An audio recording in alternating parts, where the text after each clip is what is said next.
بسم الله الرحمن الرحيم.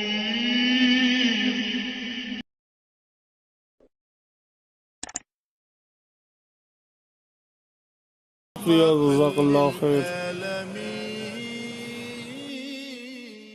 نہیں یہ میں بتا رہا ہوں، غسل کے فرائض پورے کرنے سے پہلے وضو کر لے.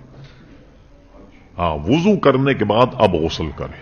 ٹھیک ہے، یہ آپ نے سوال پوچھا تو میں اس کی تاکہ سب کی اس میں وہ بھی ہو جائے تصحیح. اچھا، اللہ تعالیٰ جزا خیر دے آپ کو. سب سے پہلے آپ یہ دیکھیں، ایک تو غسل ہے ٹھنڈک حاصل کرنے کے نل کے نیچے بیٹھ جائیں، جیسے رمضان میں کوئی حرج نہیں. پیاس تنگ کر رہی ہو آپ کی تو آپ غسل کر لیں، ذرا اس میں افاقہ ہوتا شرن، اس میں کوئی حرج. ایک غسل ہوتا ہے میل کچیل دول کرنے کا، ٹھیک ہے، جیسے ہم جمعے میں عام طور پہ کرتے ہیں. ایک غسل جنابت ہے. غسل جنابت میں آپ کو برا مت مانی، غالباً 90% لوگ غسل صحیح نہیں کرتے. اب میں اس کی میری جو ویب سائٹ ہے اس پہ ایک پوری تقریر اس میں موجود ہے، غسل اور وضو کے احتیاط.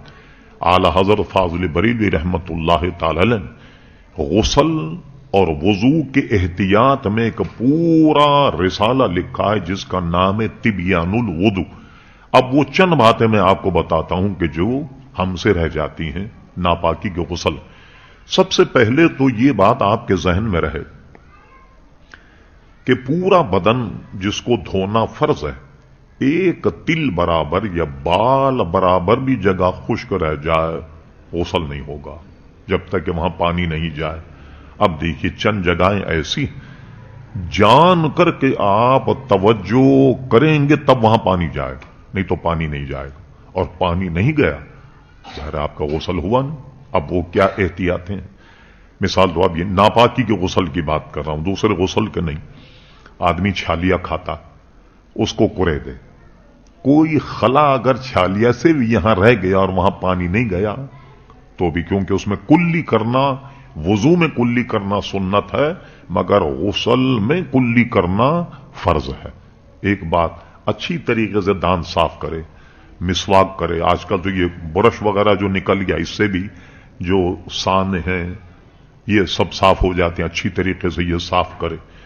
اس کے صاف کرنے کے بعد میں ناک میں پانی چڑھا ہے، عموماً ناک میں پانی ایسے ہم نے ناک ڈبو دیا خالی یہ، بلکہ مسائل کتاب میں ہے کہ پانی چلو ہاتھ میں لے کر جب ناک میں چڑھائے تھوڑی سی سانس اوپر کی طرف لے تاکہ اس کے نرم حصے میں پانی پہنچ جائے، جہاں تک کہ ہڈی نرم ہے یہاں تک پانی پہنچ جائے.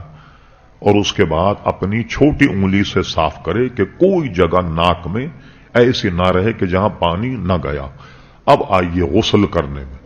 غسل کرنے میں ہم نے نہا لیا، یہ دیکھیے آپ ہاتھ لائے کان میں، یہ ایک ایسا کھڈا ہے، دیکھیں تو آپ ذرا کچھ، کوئی کان نہیں پکڑوا رہا ہوں آپ سے، صرف یہ دیکھیں، یہ دیکھیے یہ کھڈا ہے. اس میں جب تک پانی نہیں جائے گا، اوپر سے آپ ڈالیں پانی نہیں جائے گا، تو آپ ایک چلو پانی لے کر کے یہ کھڈے تک پہنچا ہے. یہ کھڈا جو نظر آ رہا ہے آپ کو گڑا، یہ اوپر سے پانی ڈالنے میں رہ جائے گا، یہاں پانی نہیں. اسی طرح دوسرا جو گڑا یہاں پڑا ہوا یہ بھی جب تک آپ خاص طریقے سے چلو میں پانی لے کر نہ ڈالیں یہاں تک پانی نہیں جائے. خواتین اگر نتھ پہنی ہوئی ہیں آسانی سے نکل جائے تو نکال لیں، ورنہ جب وہ وضو بھی کریں، کیونکہ وضو میں منہ دھونا فرض ہے اور غسل میں بھی، تو اپنے ناک کی جو نت ہے اس کو بھی ہلائیں تاکہ اندر بھی پانی چلا جائے. اگر ان کے آئرین یا بندے ہیں کان میں سرا، اس کو بھی ہلائیں تاکہ اندر تک پانی چلا جائے. پھر اس کے بعد یہ ناف، آپ اوپر نہائیے، یہ ناف کے اندر پانی نہیں جائے گا. بڑی معذرت سے جو بڑے پیٹ والے لوگ، وہ ناف اندر چلی جاتی ہے جس کو ٹنڈی بھی کہتے ہیں، عربی میں اس کو سرا کہتے ہیں. تو یہاں جب تک آپ پانی اندر نہیں ڈالیں اس وقت تک پانی نہیں جائے گا. ٹھیک اسی طرح آپ بغل اٹھا کر یہاں پانی ڈالیں، ٹھیک ہے، ادھر پانی ڈالیں. خواتین جو ہیں وہ سینے کو اٹھا کر کے نیچے پانی ڈالیں. اور اس کے بعد ہمیں ایک مسائل، اب میں اگر شرمایا جائے تو مسائل دنیا کو معلوم ہی نہیں ہو. حضرت ام المومنین حضرت عائشہ صدیقہ اگر شرماتی تو علماء فرماتے ہیں کہ خواتین اسلام آدھے دین سے محروم رہ جاتے. بھئی جو خواتین کے مسائل ہیں، اگر حضرت عائشہ صدیقہ شرماتی تو مسائل کیسے معلوم ہو؟ مثلا اس زمانے میں حائضہ عورت اگر کسی چیز کو چھو لے، لوگ کھاتے نہیں تھے اس کو. حائضہ عورت کھانا نہیں پکا سکتی، حائضہ عورت کسی کپڑے کو نہیں اٹھا سکتی. حضرت امور میں حضرت عائشہ صدیقہ فرماتی کہ حضور علیہ السلام اعتکاف میں ہوتے، مسجد نبوی کی دیواریں چھوٹی تھیں تو آپ اپنا سر مسجد کی دیوار سے باہر نکالتے تو میں حضور کے سر میں تیل لگایا کرتی، حالانکہ میں حائضہ ہوتی. حضور علیہ السلام نے مجھ سے فرمایا کہ صدیقہ وہ چیز جانماز اٹھا لاؤ. کہا حضور میں تو حائضہ ہوں. تو فرمایا کیا حیض تمہارے ہاتھ میں؟ لے کے اٹھا کر.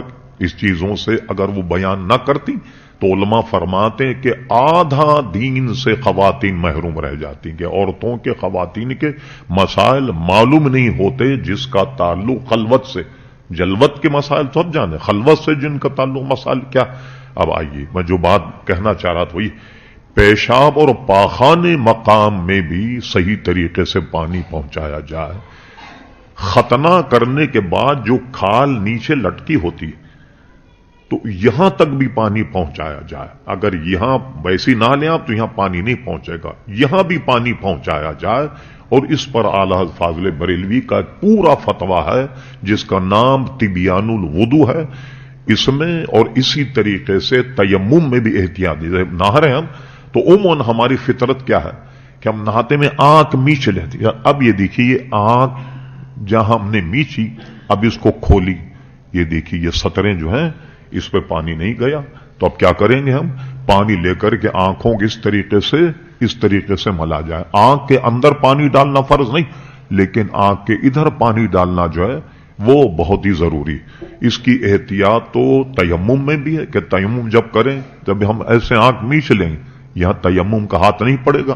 یہ تک فرمایا اعلیٰ فاضل بریلوی نے اس کی باریکیوں کو کہ تیمم جب کریں تو ادھر ہاتھ ملیں، ادھر بھی ہاتھ ملیں، اور اس طرح آنکھوں کو جتنا ممکن ہو کھولنا، اس طریقے سے کھول کر کے تیمم کا اور وضو کا ہاتھ لگائیں.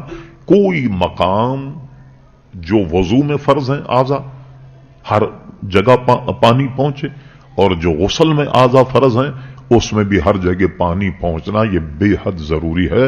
ورنہ اس کے بغیر ہمارا غسل جو ہے وہ درست نہیں ہوگا. اور اس کے نقصانات کیا ہیں یہ بھی سن لیجیے. اب حضور علیہ السلام نے نماز پڑھائی، آپ کو سہو ہو گیا، بھول ہو گئی، سجدے سہو. تو حضور علیہ السلام نے نماز کے بعد صحابہ سے مخاطب ہو کر فرمایا تم اپنے وضو صحیح کیا کرو، طہارت کامل کرو. مقتدی کی طہارت کامل نہ ہو امام بھول جاتا. یہ نہیں کہ میں اگر بھول گیا تو میں آپ کو کہوں گا آپ میں کوئی آدمی غسل کر کے نہیں آیا، نہیں، بلکہ بھولنے کا ایک سبب امام کا یہ بھی ہے کہ اگر اس کے مقتدی کی طہارت کامل نہ ہو تو یہ امام پر اتنی اثر انداز ہوتی کہ امام بھول جاتا اور اس کو سجدہ ایسا ہو جاتا. تو انشاءاللہ کسی وقت میں تیمم کو بھی ہم اسی طریقے سے بیان کریں گے. اچھا مسئلہ آپ نے پوچھا، میں نے ڈیٹیل اس لیے بتائی کہ ہم میں کے بیشتر لوگ جو ہیں وہ وضو اور غسل کے صحیح مسائل نہ جاننے کی وجہ سے ساری زندگی ہم نمازیں پڑھ رہے ہیں اسی طرح کے وضو کر رہے ہیں. اب میں آخری میں 1-2 منٹ اور لیتا ہوں، اگرچہ میں تقریباً 1 گھنٹہ ہونے والا. دیکھیے ہر کام سیکھنے سے آتا، بغیر سیکھے کوئی کام نہیں آتا. آپ کے یہاں کوئی یہ اسپارک کر رہا ہو ذرا صاحب تو یہ تھوڑی کہ بیٹھے ہوئے افضل صاحب کو جوڑ دیں گے، نہیں، بولیں گے بھائی یہ خطرناک مسئلہ ہے، کرنٹ لگ جائے گا، آدمی مر جائے گا، کسی الیکٹریشین کو بلا. چھوٹا مسئلہ ہو پائپ لنک کرنے لگ جائے بھائی پلمبر کو بلا. ہم اس فن کا آدمی تلاش کرتے اور ہم سمجھتے ہیں کہ دین خود بخود آ جائے گا. مجھے بتائیے جتنے ہمارے لوگ یہاں بیٹھے ہوئے ہیں ہم نے وضو کرنا کسی سے سیکھا؟ نہیں بھائی. جیسے لوگ وضو کر رہے ہیں ہم بھی وضو کرنے لگ گئے، جیسے لوگ نماز پڑھتے ہیں ہم بھی نماز پڑھنے لگ گئے. کیا غسل کرنا وضو کرنا کسی سے سیکھا؟ کسی سے بھی ہم نہیں سیکھا. میں بریلی شریف گیا، 68 کی بات ہے، حضور مفتی اعظم ہند رحمت اللہ تعالی علیہ وہ اس وقت بقید حیات، ان کا طریقہ یہ تھا اور شاید ہمارے لیے ہو. طریقہ یہ تھا کہ باہر آن کر مسجد کے گوشے میں وضو کر، تو جب وہ وضو کرتے تو علماء، بڑے بڑے علماء اور مفتیان کرام لوگوں کہتے کہ غور سے دیکھو تاکہ تمہیں وضو کرنا ہے کہ وضو کیسے کیا جاتا، تو ہم کوئی استاد ہمارے سر پہ کھڑا ہو اور ہم سے کہہ دیکھو اس طرح ہاتھ دو، اس طرح ہاتھ دو، اس طرح ہاتھ دو، یوں اس طریقے سے وضو کرو، اس طریقے سے غسل کرو، ہم نے تو نہیں سیکھا۔ اذان ہمارے لوگ کہتے ہیں، اذان بھی ہم نے کسی استاد سے نہیں سیکھی ہوگی، نماز ہم پڑھتے ہیں، نماز بھی ہم نے کسی استاد سے نہیں سیکھی ہوگی، اور اسی طریقے سے غسل بھی کسی استاد سے نہیں سیکھا، وضو کرنا بھی کسی استاد سے نہیں سیکھا، تو بغیر سیکھے جب دوسرے کام نہیں آتے تو دین کو ہم نے ایسی لاوارث چھوڑ دیا کہ یہ خود بخود آ جائے، نہیں آئے گا خود بخود جب تک کہ اس کو سیکھا نہیں جائے۔ اس لیے فرمایا کہ 1000 رکعت نماز سے بہتر ہے کہ فقہ کا ایک مسئلہ یاد کر لیا جائے۔ جو دین کا مسئلہ ہے اس کو یاد کرنا یہ 1000 رکعت سے بھی بہتر ہے، اس لیے کہ اس کا دار و مدار جو ہے آدمی کی زندگی سے ہے، آخرت سے ہے۔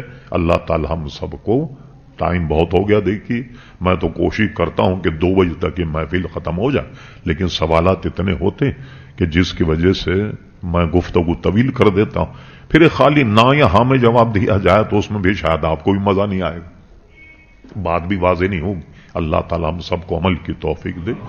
ربنا تقبل منا انک انت السمیع العلیم وتب علینا یا مولانا انک انت التواب الرحیم۔ ربنا لا تزغ قلوبنا بعد اذ ہدیتنا وہب لنا من لدنک رحمہ انک انت الوہاب۔ تمام حضرات بسم اللہ شریف کے ساتھ 1 مرتبہ سورہ فاتحہ اور 3 مرتبہ سورہ اخلاص پڑھ کر حضور علیہ الصلوۃ والسلام، انبیاء کرام، خصوصاً شہداء کربلا، خصوصاً حسنین کریمین، اہل بیت اعظام، صحابہ